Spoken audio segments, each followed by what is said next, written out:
Namo tassa bhagavato arahato samma sambuddhassa.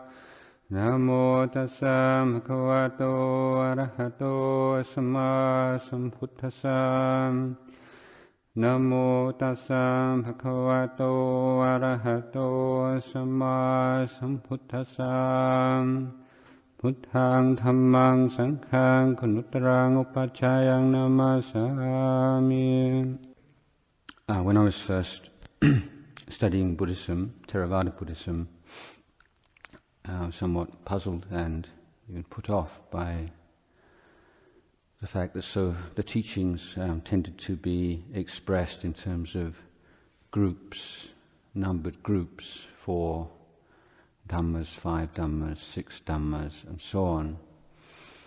I assumed that the reason for that form was to enable easy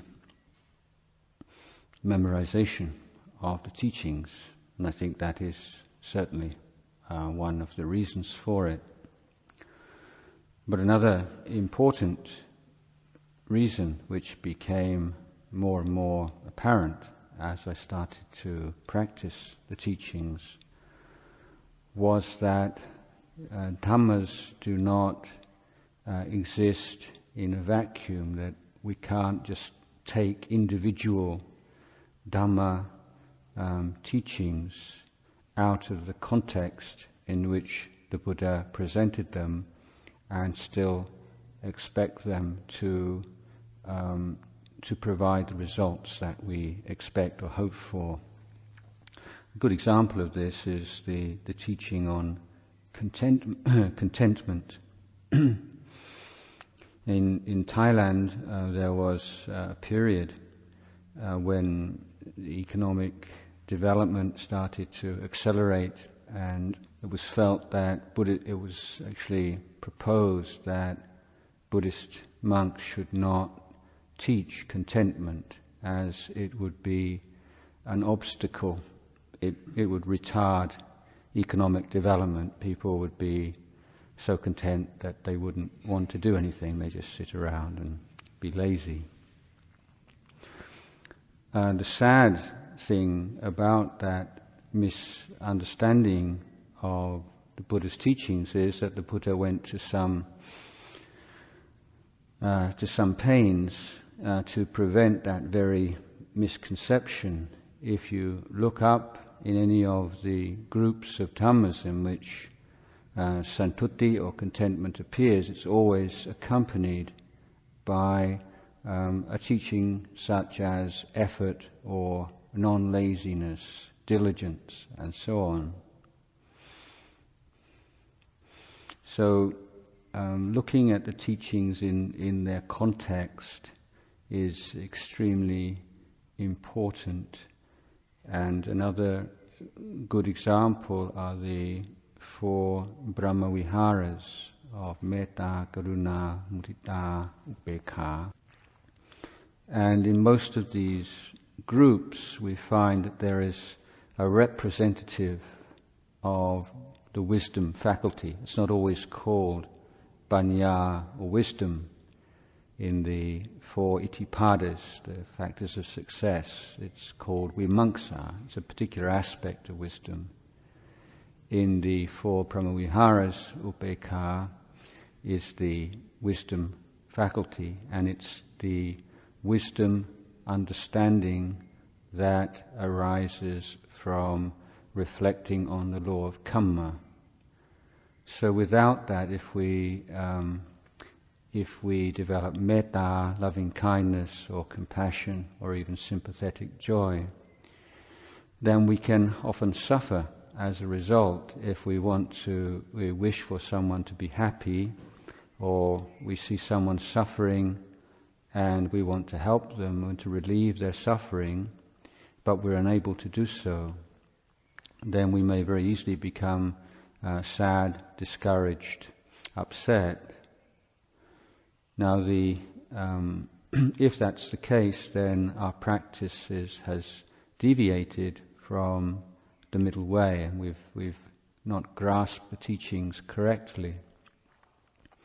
And so with upekkha, we recognize that the causes and conditions for that person's suffering are such that they are not yet in a position or in a mental state in which they can receive help, or perhaps our relationship with that person is not such at the present moment as will permit us to relieve their suffering in any way. So what do? Well, we retreat into upekkha, and upekkha is perhaps comparable to the neutral gear in a car. So it's not indifference or turning one's back on someone who's unwilling to accept our help and our kindness, but it's a willingness to rest in the mind which is ready to shift into a more active mode whenever it might be appropriate, but is content to be in a more passive mode until the time is ripe.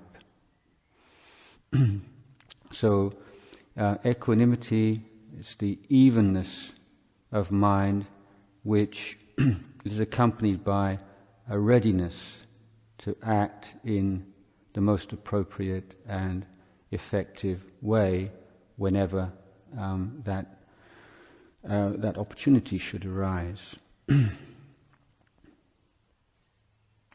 So in approaching the Dhamma, study of the teachings, memorization of the teachings is very important because it gives us an immediate access to the Buddha's words and to the organic nature of the teachings. In terms of our life as monastics, this same kind of principle applies to our vinaya and our sila. If we an analogy that I would suggest for monastic precepts and observances is of a concentric rings of defenses against an enemy, like a fort with 7 concentric walls. Now, if the defenders of the fort can successfully defend the outer perimeter, then it's not necessary to worry about the inner fortifications or the treasures in the heart of the fort. And the minor rules and regulations and observances form this outer perimeter. So if we take individual observances out of their overall context, sometimes they can seem pointless, even comical. I remember one lay visitor at Wat Nanachat sitting in on Vinaya instruction and saying it sounded to him like Monty Python. And if you look at particular observances, like one by one, then they can seem rather trivial, nitpicking, unnecessarily fussy. But when they are seen in the overall context and in their role as the outer perimeter of our sila, then they are seen in quite a different light. Ajahn Chah famously said, "You look after your precepts and your precepts look after you." And in in the Vinaya texts themselves, I can remember as a young monk reading the English translations. There was a time when Ajahn Jayasaro and I were helping to work on a book of Vinaya commentary, and we did a lot of study in those days. And the pattern, recurring pattern, in the events leading up to the laying down of Vinaya rules includes a section in which monks act badly, and then another group called the modest monks inform the Buddha. And although very committed to the Vinaya, there's some kind of old sanya that rebels against being sort of included in the modest monks. And there's something about that phrase that didn't really quite click, seeming like sort of the goody monks, or the killjoy monks. And so I looked up the Thai translation, and there I found that the Thai translation was monks who have seen bentirak, which means who are devoted to Sila, who have an affection, have a love, have a devotion for their Sila, were the ones who inform the Buddha. And that translation pleased me very much. In the Visuddhimagga, when Venerable Buddhaghosa is discussing the Dhammas, the virtues, which are fundamental or essential to the practice of the different kinds of parisuddhi sila, the 4 kinds of parisuddhi sila. In the case of the patimokkha sangvara sila, the virtue which is considered most important is faith, or saddha. So with the Dhamma, the Dhamma, as you know, is something which invites us to investigate, invites us to put it to the test. It stands up to analysis. It stands up to rigorous analysis. But the Vinaya does not in the same way. And the results of keeping minor rules, regulations, monastic observances is perhaps not so easily recognized in one's life as the practice of meditation. But over the course of years, then one really does recognize the value of these rules, regulations, observances. If one takes on with faith the whole package, not just the letter but the spirit, then one sees very clearly that giving importance even to the minor rules means that the major rules become almost taboos, and the very notion of breaking one of the more serious rules becomes almost absent from the mind, because the intention to break even the lighter and less weighty rules is given so much importance. I was reminded of this some years ago in reading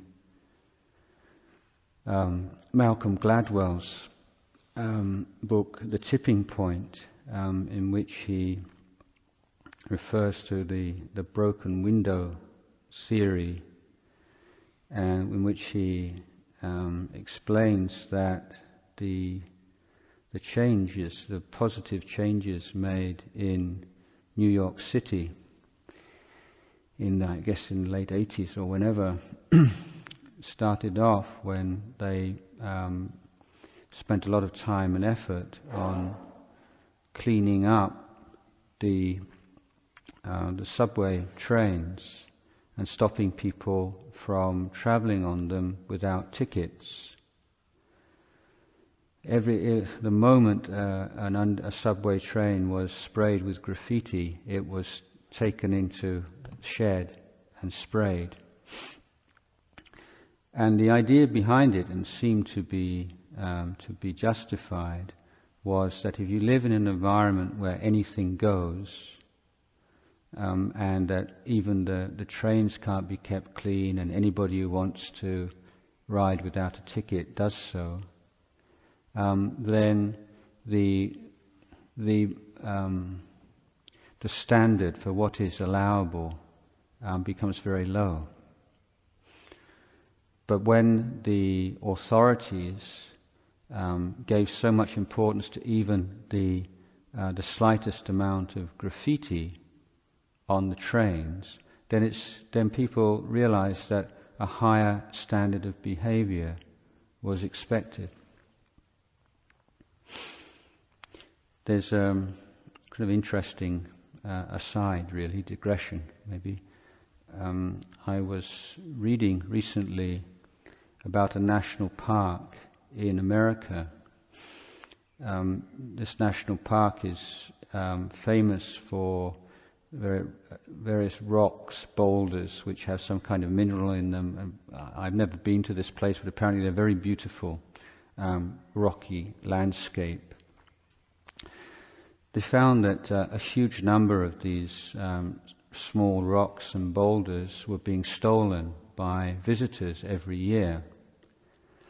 And they put their heads together in the national park as to how to deal with this problem.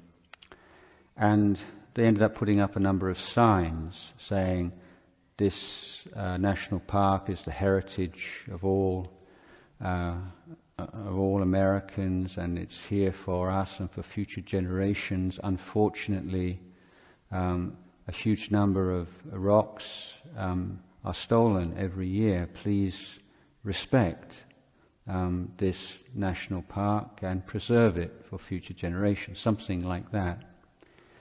After these signs had been put up, the effect was that the number of rocks and boulders and stones that were stolen increased quite a lot. Didn't decrease, increased. So why should that be? Well, people who read the signs gathered from it that many people every year steal small rocks and boulders as souvenirs, so why shouldn't they? Just one more person in a huge number. So they changed the signs, subtly, but very effectively. This is national park, it's a heritage of all Americans, and so on and so forth. The vast majority of visitors to this park respect the park and do not take any of the rocks away as souvenirs. Unfortunately, there is a small minority that do steal from, and please respect. So now when people saw this sign, they didn't want to be part of the small minority who sort of, so gross and disrespectful that they would take rocks away. So we're very, very sensitive to this, and what the standard of what is allowable does, and what is acceptable by the majority has a lot of weight on our minds. And so when we voluntarily create certain standards of Sila, and we all help to maintain those standards, then Sila becomes very easy, and we can create and maintain a very high standard of conduct. So, looking at Sila, there's I think one or two important observations I'd like to make about this. One is that Sila itself cannot be treated separately from Samadhi and Panya. And in the threefold training or education that the Buddha laid down for us, in Sila, Samadhi and Panya are present as supporting factors. In the practice of Samadhi, Sila and Panya are present as supporting factors. In the practice of Panya, Sila and Samadhi are present as supporting factors. So it's merely that one of those three is the salient feature at any particular moment, but it cannot be separated from the two other areas or stages of the practice. So in theistic traditions, then the idea is usually of a deity or absolute being, creator, who lays down certain rules.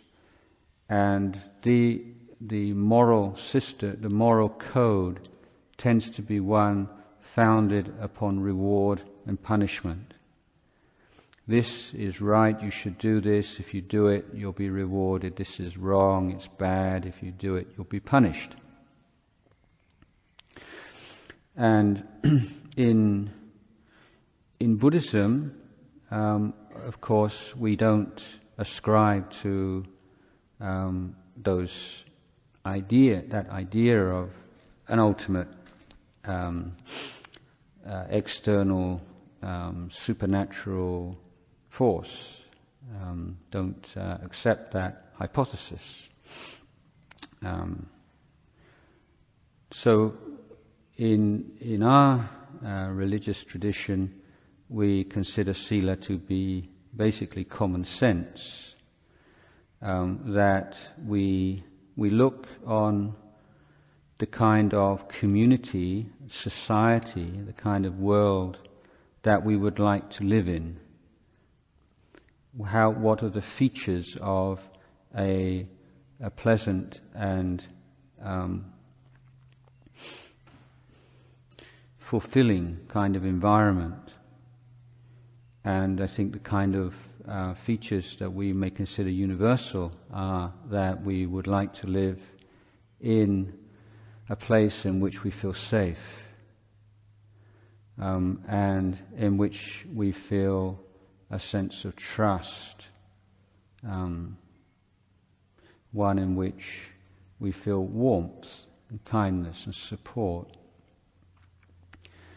So if we can agree on those kinds of abstract principles, the next step is, well, practically speaking, how do you go about creating that kind of family, that kind of community, that kind of monastery, that kind of society? And the Buddha tells us that we need to make use of a unique human capacity. That is the capacity to refrain from certain actions and certain ways of speaking. So there's this important recognition that willpower and volition are important tools to be used in spiritual life and in our social life, but that they are limited. So we can not, for instance, make a decision or bow in front of the Buddha and make a vow that from this day onwards I'm never going to get angry with anybody anymore. Anger's bad, and I don't want to be a bad person. I'm not going to be angry anymore. It's just not possible to do that. Volition doesn't have that kind of scope. But it is practical, reasonable, intelligent to make a firm vow or volition not to kill, not to harm, not to inflict pain on others. That is a completely realistic goal and standard for life in society for anyone. So we're seeing that as human beings we have instincts. We are animals. We have animal instincts. That's not bad. But we also have the freedom or the capacity to experience the freedom from instincts. So we to get angry when we are fearful or when we are frustrated, when we don't get what we want, when things aren't the way we like them to be, then that's quite natural certainly for an untrained mind. But the action and speech based upon or issuing from that anger is something that we can do something about very easily, very directly. So the Buddha said that we have an idea, we have a goal of the kind of society that we would like to live in. We recognize that kind of society can be created when we restrain our actions and speech within boundaries which we accept voluntarily. So the aspect of to voluntarily take upon certain boundaries of action and speech is essential to Buddhist morality. So if, for instance, one was to refrain from killing and stealing and sexual misconduct and so on, merely out of a fear of punishment or of fear that one's people around one would look at you with contempt or dislike or reject you, then that from an external and superficial appearance, that person would be keeping the 5 precepts and would be pure in Sila. But in terms of the threefold training, Sila has not yet arisen. Because the mental state behind the refraining from certain actions and speech is not one which will lead on to samadhi. If we voluntarily take precepts or boundaries upon us, then being able to restrain and to manage our actions and speech successfully gives rise to self-confidence and self-esteem. And when we realize that even in environments which are not at all conducive to virtuous behavior, we are able to maintain our standards, it gives rise to a sense of stability. Now, in your own meditation, I wonder if you really observed to what extent the disruptive, distracting thoughts that arise and function as obstacles in practice tend to be concerned with matters of sila, things that we've done, things that we've said, things that we feel we didn't do but should have done, things that we didn't say and should have said, things that others have done or not done, said or not said. How much of the noise and distraction in our meditation is bound up with unskillful action and speech.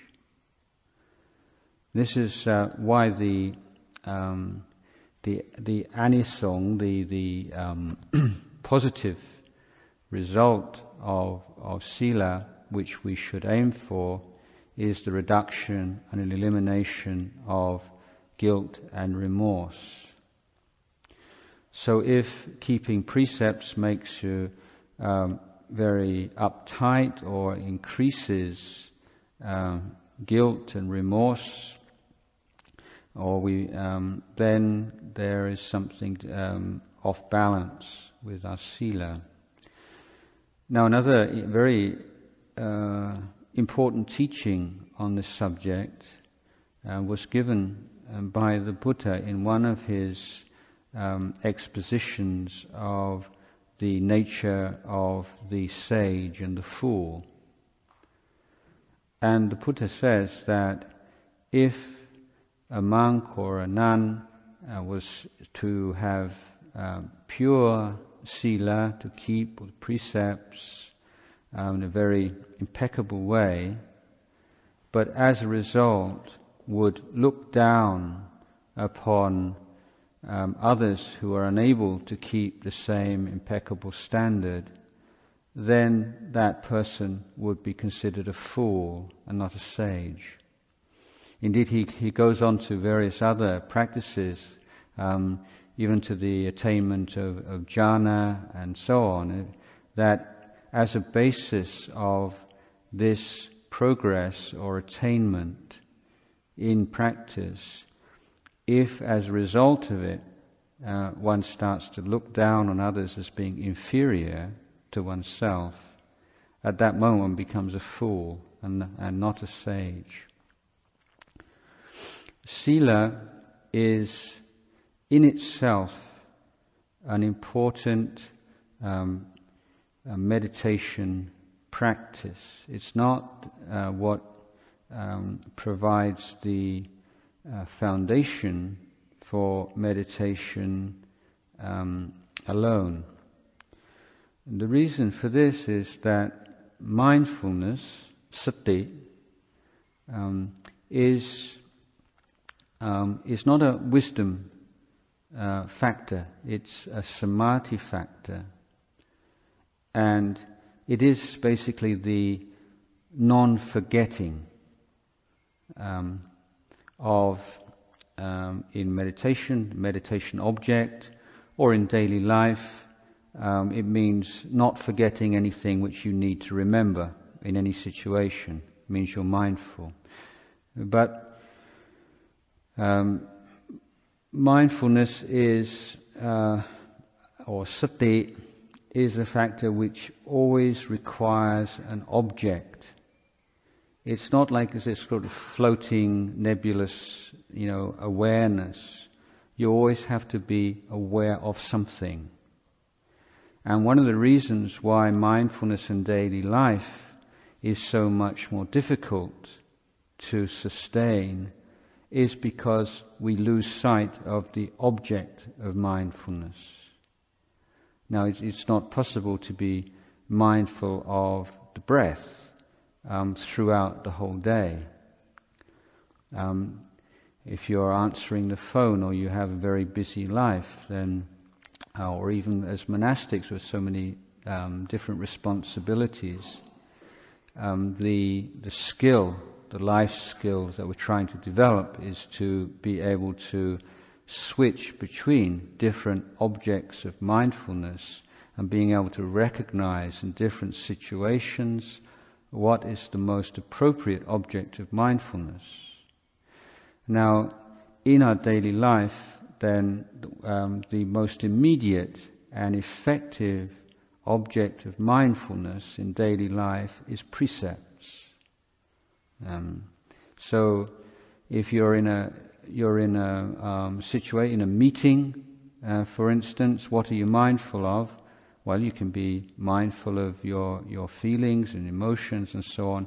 But what really grounds you is you're being mindful of the factors of right speech, not to tell lies, not to exaggerate, not to omit information that should be provided, not to gloss over things that we find embarrassing when they do need to be. It doesn't always, you don't have to go into full confessional mode about everything that's going on, but when something should be revealed, then one is humble about revealing it. And the practice of mindfulness of speech and mindfulness of precepts can be expanded. And I think a very useful teaching was given by the Buddha in relation to what he calls supasita, or good, noble speech. That is characterized by 5 factors: speech which is true and useful and timely and kind and polite. But the Buddha says, in reality, there are 10 kinds of speech that you will meet in life. You will meet speech which is true, untrue, useful, useless, timely, not timely, kindly meant, unkindly meant, polite and impolite. So for your own speech, the mindfulness is to be speaking: is this correct? Is it true? Is it true, but is it useful? Is it the right time and place to say this? What's my intention? Am I speaking with kindness? Am I speaking politely? And when listening to someone speaking, then there's also that kind of analysis going on in the background. Initially, of course, if you've never done it, it can seem very artificial and you can't keep up with it very well, but if you do it enough, you become more proficient. Is this true or untrue, useful, useless, timely, untimely, kindly meant, unkindly meant, polite or impolite? And by being able to just pull that apart in that way, you have a more nuanced and subtle appreciation of the speech of others. For instance, someone may say something which is true and very useful, but one rejects it because of the tone of voice, or it might be very sort of harshly or crudely expressed. But with this kind of mindfulness, you can separate those two. That's a factor. Yes, this is rather aggressive, disrespectful, crude kind of speech, but it's probably the right time. It needs to be said right now. This is a good time to talk about this, and it is useful, and what he's saying is probably true. So having these kind of factors in your mind, they are objects of recollection. So I feel this is a really important point which is often overlooked. The precepts and the monastic observances provide an incredibly sophisticated web of objects of recollection in our daily life, and enable us to be maintaining a steady stream of mindfulness. So mindfulness, as the Buddha said, is like this is one of the very few of the Buddha's similes, which is probably people would argue with these days, because the Buddha said, just as salt is essential to every curry, so mindfulness is essential to every situation. But now salt has been demonized rather as not essential and actually harmful in many dishes. But I think we get the general idea of the Buddha. It's essential in every situation, just as the Prime Minister needs to have a knowledge of all of the ministries under his governance, then similarly mindfulness has to be there all the time.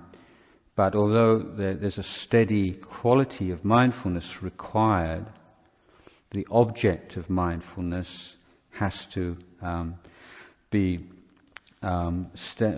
constantly adjusted. So I think when we see this, we see that keeping precepts is a Dhamma practice. Keeping precepts is a practice of mindfulness. Keeping precepts creates a foundation of self-esteem, self-respect, confidence, and a light and bright mind, which are all factors which are essential for the more subtle levels of mental development.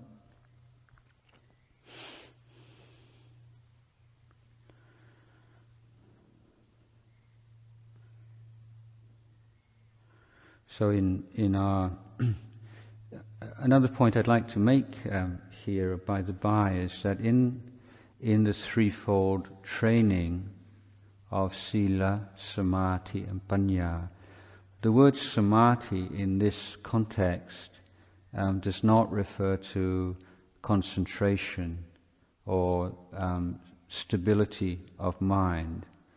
But here the word Samadhi is fulfilling the function of the most prominent, the most essential, or the leader of the practices in this area of stage of training.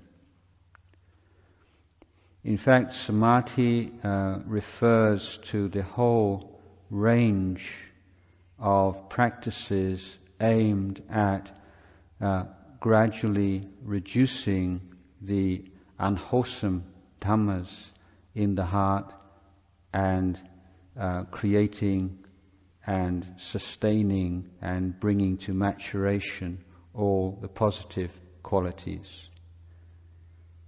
So the practice of patience and effort and kindness, these are all part of the training in the samadhi stage of the practice. So again, if you are in a situation in which it's not very peaceful and it's rather unpleasant, then you can always find a Dhamma practice and one within the samadhi stage to develop at that time. Patient endurance is the obvious example. Even in the monastic circles, I think we can often look at patient endurance in a somewhat patronizing way. It's like the consolation prize, well, I didn't really get very much out of this or that, but I suppose I got some patient endurance out of it. It's like it's well, better than nothing. I developed some patience, which is a rather strange attitude to have when we bear in mind that the seminal teaching given by the Buddha in the first year of his dispensation, in which he was laying down the most important principles of Dhamma for the first generation of arahants to propagate throughout India.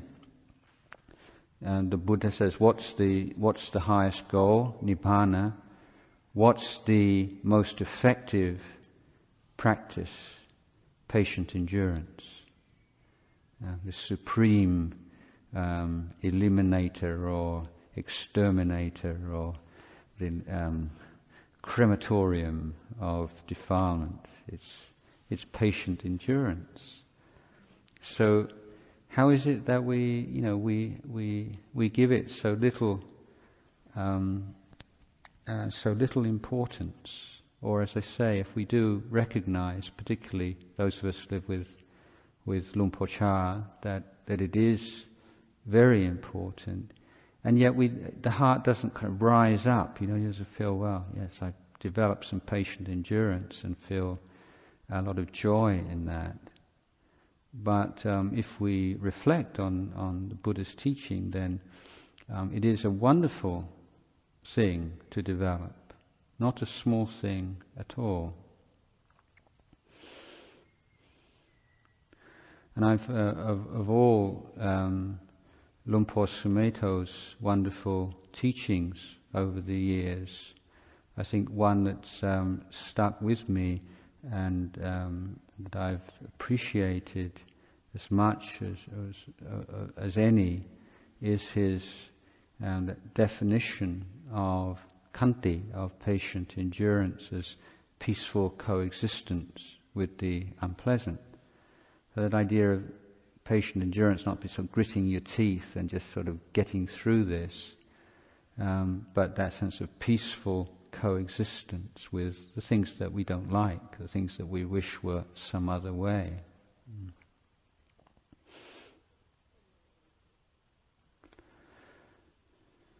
So I think as monastics, we do have this wonderful opportunity, and it's easy to take things for granted, of course, and myself, last few years, I'm now in Thailand, I'm usually introduced to, when I give talks, as the ex-abbot of Wat Nanachat. So I don't have a title anymore. So I'm an ex-abbot, but I live most of the year by myself, not living in community. And but sometimes when I speak with young monks, they get frustrated and fed up living in community, and they feel that the answer to their problems would be to live like me, to live alone. And the thing that I tend to say to people is, if you live in a community and you're always arguing with other people, if you go and live by yourself, you'll end up arguing with yourself. That the person who can make a real go of living in solitude and enjoy it and derive benefit from it is someone who can live in harmony with other human beings. So I left the monastery and went to live in solitude after I'd proved to myself, I'm not completely successful by any means, but that I generally enjoyed living with other monastics and got on with them reasonably well most of the time. But that solitude is not an escape from unskillful relations with friends and colleagues and brothers and sisters. And it's quite the opposite. That if you have difficulties with other monks and nuns, then there are hindrances in the mind. There's always something coming from inside you and grasping onto and adding onto the stimulus from outside.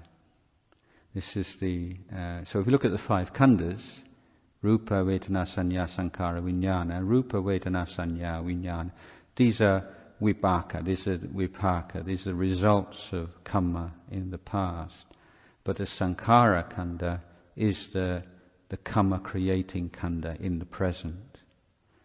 And we can see that for suffering to arise in the human mind, there always has to be some ingredient, something within us adding on to, grasping onto situations. And this is where we see the opportunity for freedom.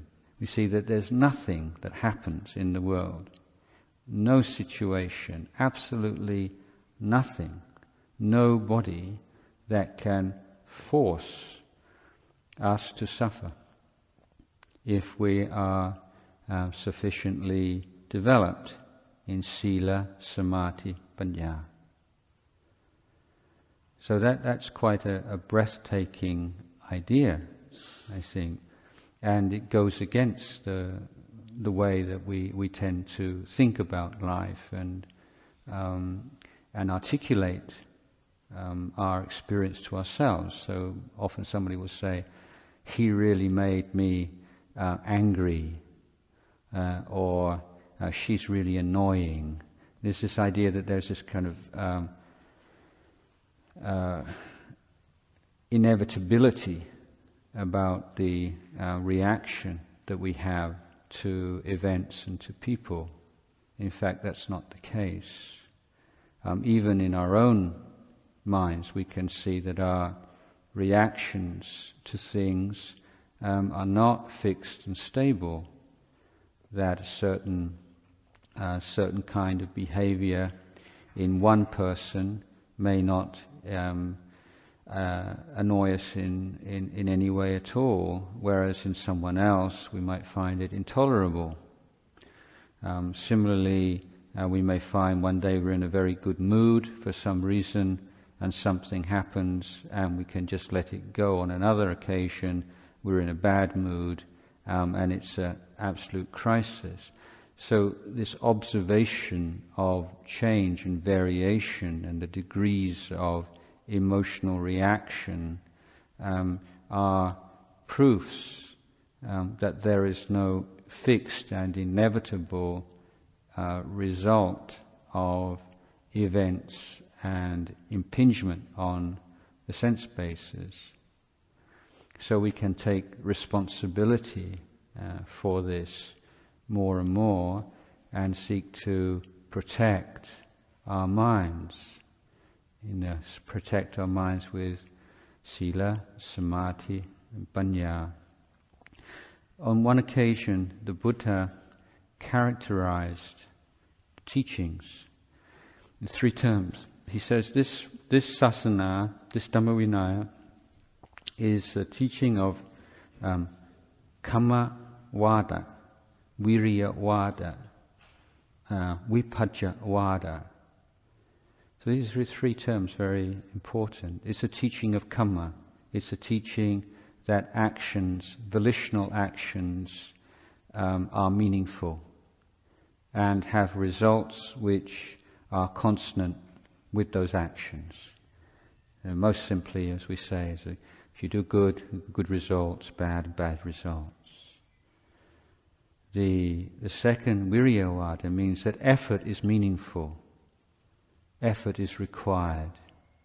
What are the efforts? The effort to protect the mind from unwholesome dhammas that are not yet arisen, the effort to eliminate unwholesome dhammas that do manage to arise, the effort to create wholesome dhammas that have not yet arisen, and to care for and to nurture and to bring to maturation those wholesome dhammas that have arisen. So the Buddha says, you can do this. Monks, I tell you to abandon the unwholesome and develop the wholesome because it is something that you can do. If it wasn't possible, if it was unrealistic, the Tathagata wouldn't tell you to do this. So virya and effort is possible and should be should be expended. The third quality of vipajjavada, vipajja means analysis. So the wisdom faculty is developed when the mind is sufficiently calm, free of hindrances, when it's energized and sense of joy and interest, then we examine the nature of our experience and we look at how things arise, how things are sustained, how things pass away. What are the causes and conditions sustaining this situation right now? And when we see the causes and conditions, then from there we can go, well, what causes and conditions are amenable to our efforts?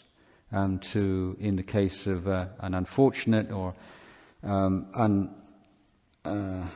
undesirable situation, which factors can we abandon? In the case of a desirable situation, how can we sustain those positive causes and conditions? Then, if we're going to expend effort, then what should be attended to first? What should be attended to afterwards? Because that choice is also highly significant and will affect the success that we have in dealing with the causal nexus of conditions. So Buddha says it's a teaching of kamma, it's a teaching of virya, teaching of wisdom, particularly here it's emphasizing vipajja, an analysis. So the calmer and the clearer, the more stable, the brighter your mind, the more easy it is to see things clearly and to make accurate analysis, to make wise decisions.